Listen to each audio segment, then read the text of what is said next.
Two girlfriends headed out of town for some rest and relaxation. 3 days later, one of them was dead.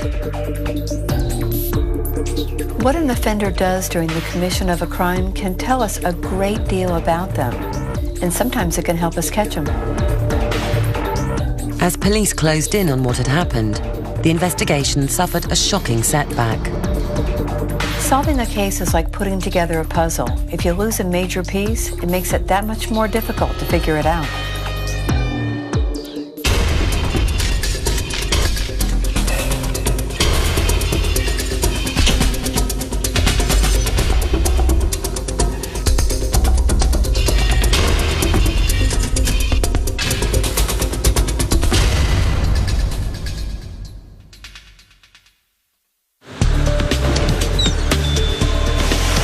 Melbourne, Florida, on the east coast of the Sunshine State, usually a mellow beach town.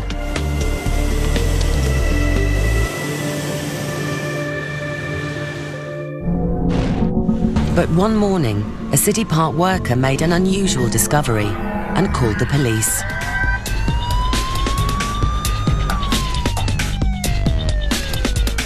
Sergeant Jeff Koski of the Melbourne Police Department was the first to respond. Arrived on the scene, a lady was reported sleeping in the park. As I approached the scene, I saw some torn clothing. And the closer I got to her, I could tell that there was some abrasions upon the body.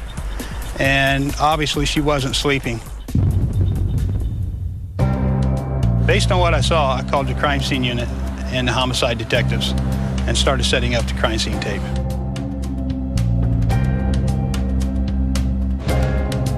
28-year veteran detective Bob Sava led the investigation. When I got to the scene, it was pretty clear that she had been murdered. There were some pretty obvious signs of a struggle in the bushes over here. She was partially clothed. She may have been sexually assaulted. We looked around for identification, weren't able to find any. One of the first things that we really needed to do very badly was figure out who she was and locate as many witnesses who may have heard something or seen her the prior night.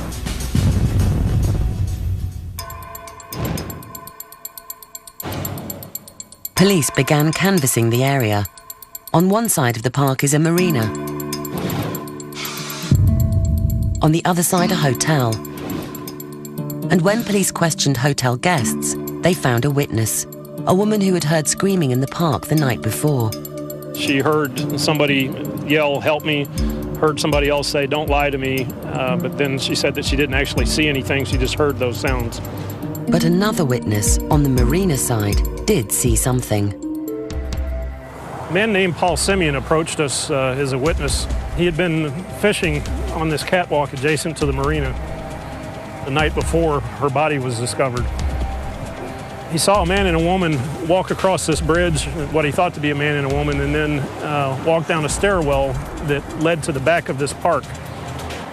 He moved a little bit further down, directly across from the park, and he heard muffled moaning noises, and he became frightened, and then he took off. Detective Sava showed the witness a digital photo of the victim, and he confirmed that the deceased was the woman he saw walking into the park.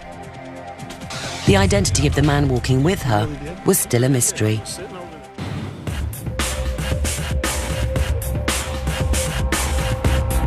Crime scene technicians began videotaping the area, collecting evidence and hoping to find traces of the assailant's DNA.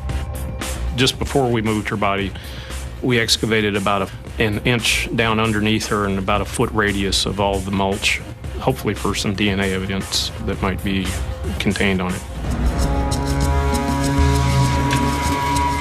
Armed with potential DNA evidence, crime scene technician Scott Dwyer headed to the crime lab.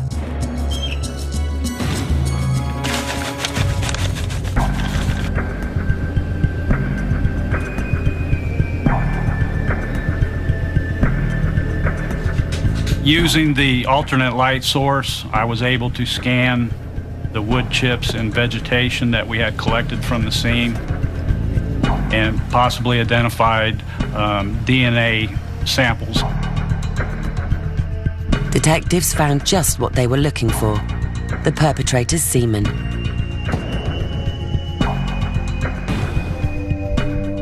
But Dwyer still didn't know who his victim was. And he hoped that her fingerprints might solve that mystery. Ultimately, we were able to get a name.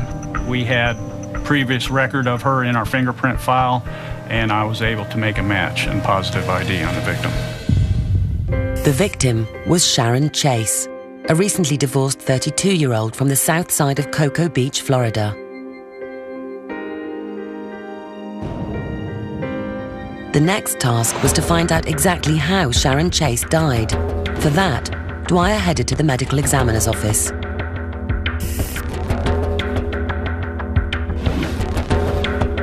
The external examination concludes a number of abrasions and contusions, multiple on the face, then petechiae around the eye. This is highly suspicious of some kind of strangulation or asphyxia. The cause of Sharon's death, strangulation.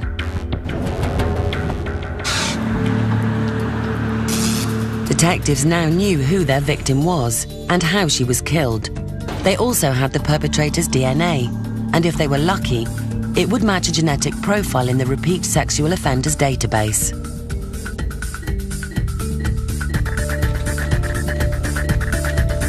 But the search came up empty.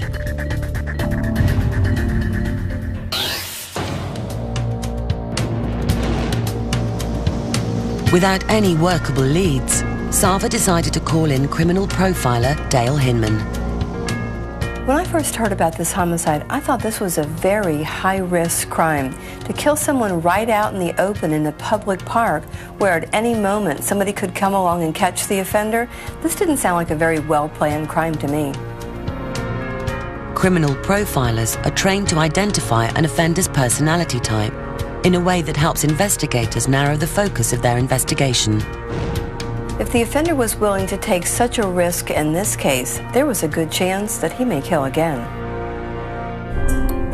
As Agent Hinman examined the details of the case, a profile of the perpetrator began to emerge. The police report said that a witness saw the victim willingly walk into the park with a man on the night of her murder. This led us all to believe that she knew the man who killed her. To fill out her profile, Hinman joined Detective Sava in Bean Park. Thanks for inviting me. Sure. So this is where your victim was discovered. Yeah, she was found right here in this mulchy area. When we got here, her clothing was pretty much in the general vicinity of her body. She had some bruising around her throat. Does it mean anything that they were kind of walking together for some distance, and this guy didn't notice any disturbance or anything until it appeared that they got down here? Well, this individual may live right in this immediate area because it appears that he's walking at the time where he encounters this victim. Because if he had a motor vehicle, it seems like he would have taken her to a better location, which would offer him more security or more shelter or more a lack of visibility from the potential witnesses and the public in such an open area like this. Agent Hinman's profile was beginning to come together.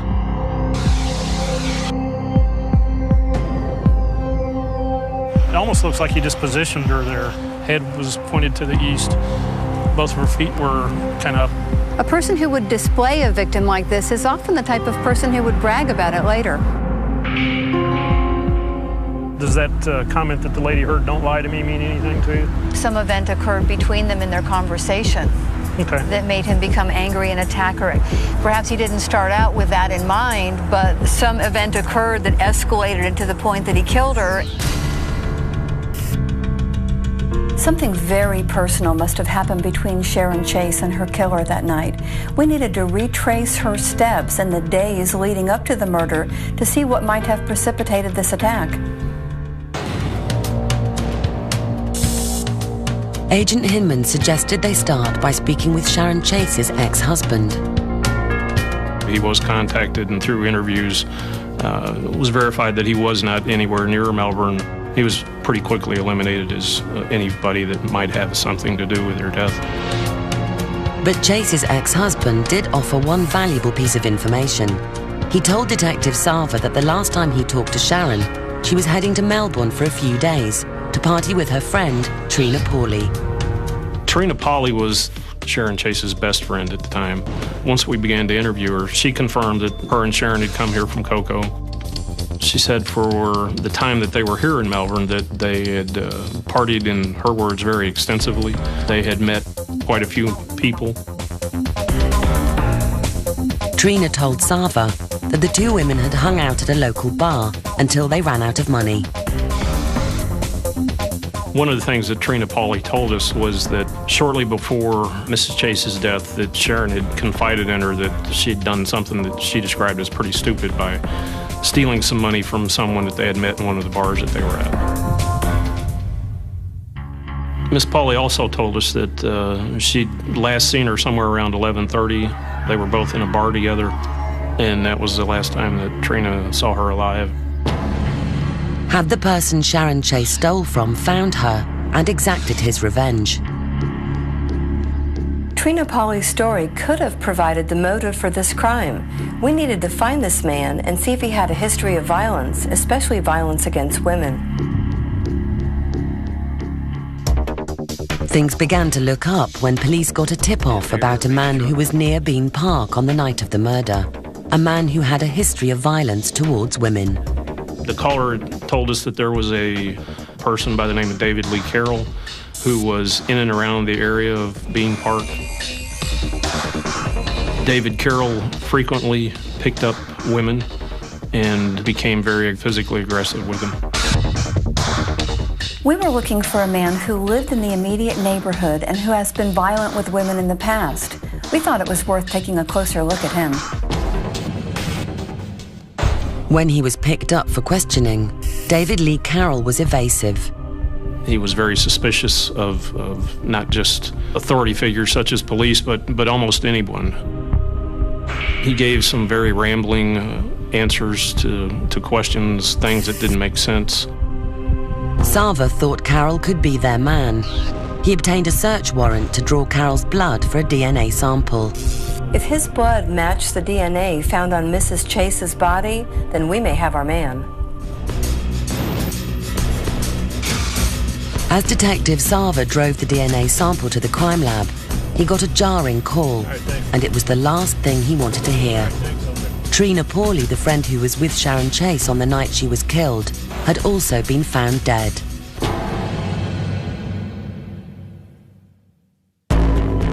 Was this death tied to Sharon Chase's?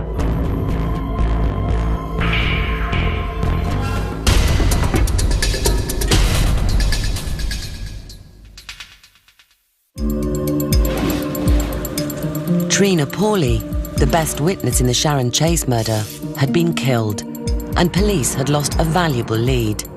We found it very suspicious that the only eyewitness we had in the Sharon Chase case had also been killed.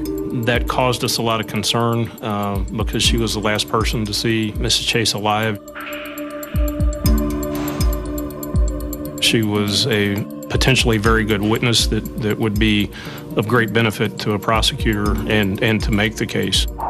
Investigators thought there was a good chance the two homicides were related. But when Agent Hinman learned that Trina Pawley was found dead more than 50 miles away, she was not so sure. When the lead witness in a homicide investigation is murdered, the police make every effort to determine if the cases are related. In this case, the police were able to determine that they were not related, and we still had David Carroll as a good suspect. A DNA match could have been enough to convict Carroll of Chase's murder. But when the results came back from the lab, police were surprised. It came back eliminating him as the donor of the DNA that was discovered on Mrs. Chase. With their prime suspect eliminated and their lead witness dead, the investigation had taken a giant step backwards. Then finally, police got a break. Detective Sava got a call from George Santiago, a detective from a neighboring city. Santiago had a suspect that matched Hinman's profile of Sharon Chase's killer. There was another murder that occurred in the city of Palm Bay. Detective Santiago called me, gave me the name of Gary Thorpe.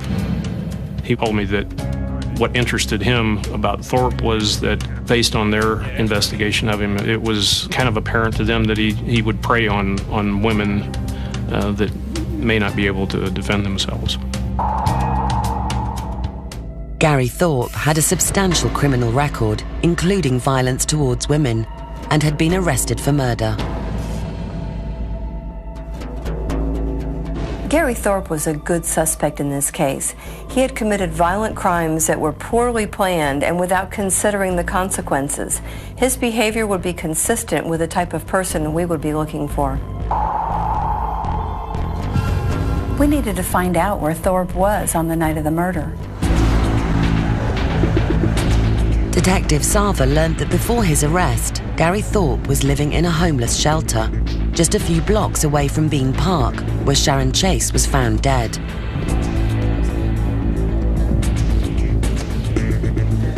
Sava went to the shelter to talk to the manager about what Thorpe was doing on the night of Sharon's death. He told us that Gary Thorpe did not return that night, but came back after curfew, tried to get in, and he said that it looked like he had been in a fight just before coming there. There was some blood on his knuckles. With this new information, we wondered if Gary Thorpe could have been the man that Sharon had stolen from. With his violent history, he would be the type of person who would come back for revenge. A DNA test on Gary Thorpe might crack the case.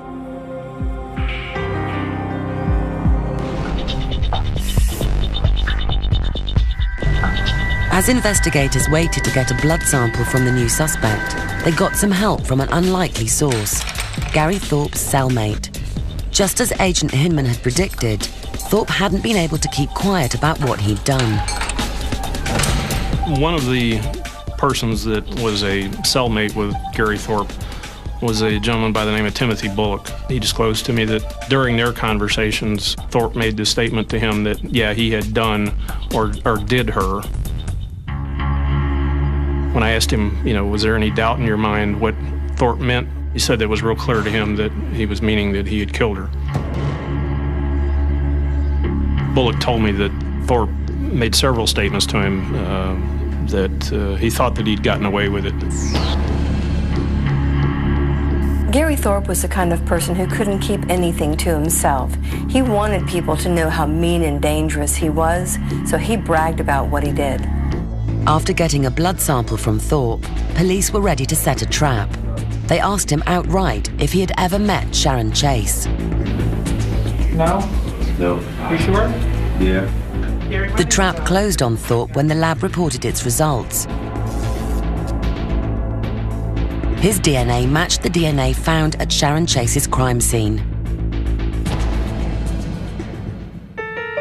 Once he realized the DNA test could implicate him, Gary Thorpe's story began to change. Now he remembered meeting Sharon Chase and having sex with her, but he didn't kill her. This new story just wasn't credible. After a 7-day trial and only a few hours of deliberation, Gary Thorpe was found guilty of the murder of Sharon Chase and was sentenced to life in prison. We thought Sharon Chase stole money from Thorpe and he took her to the park to get it back. When he couldn't, he lost control and killed her. Sadly, the homicide of Trina Pauly hasn't been solved, at least not yet. In utilizing Dale Hinman and the experience and knowledge that she has, it opens all kinds of different avenues for an open-minded investigator. And to this day, Gary Thorpe continues to deny any role in the murder of Sharon Chase, but the evidence proved otherwise. The investigators never gave up in their quest to find Sharon Chase's killer. Good police work was the key to putting this murderer behind bars for life. It's no